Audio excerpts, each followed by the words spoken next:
Oi, eu sou a Julia Signer e nossa reflexão de hoje é sobre sentir e não sentir.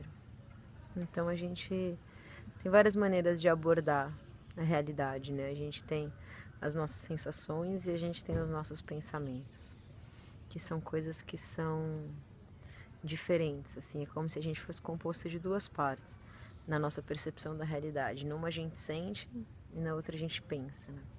Essas duas partes, elas são muito importantes e elas são complementares.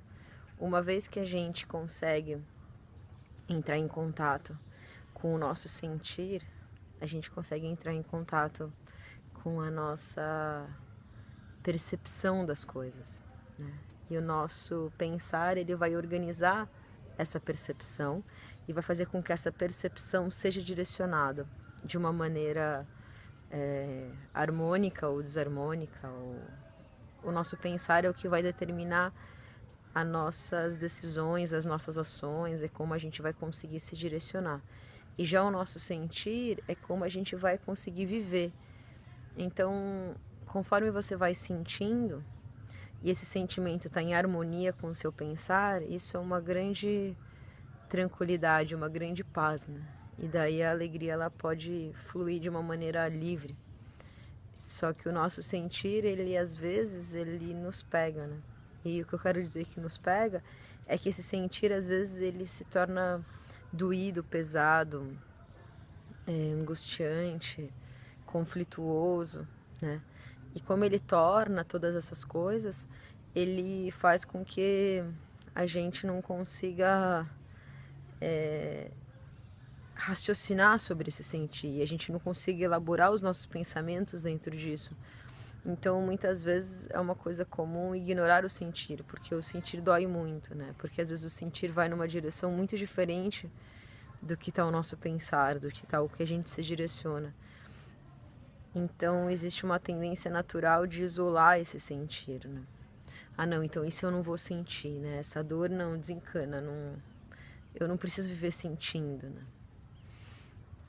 E daí, dessa forma, quando a gente não vive sentindo, a gente não sente, né?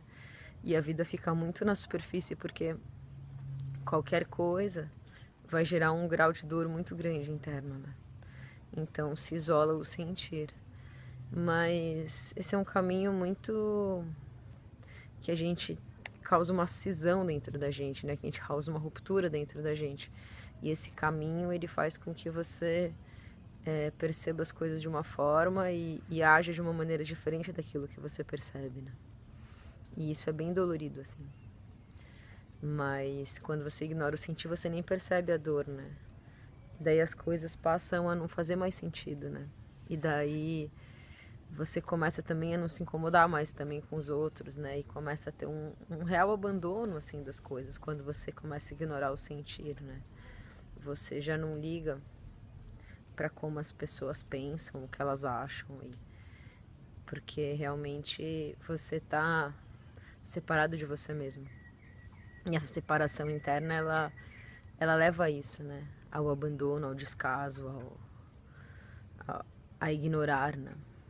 Porém, se você consegue alinhar o seu sentir com o seu pensar, por mais dolorida que seja a experiência, ela é viva, né?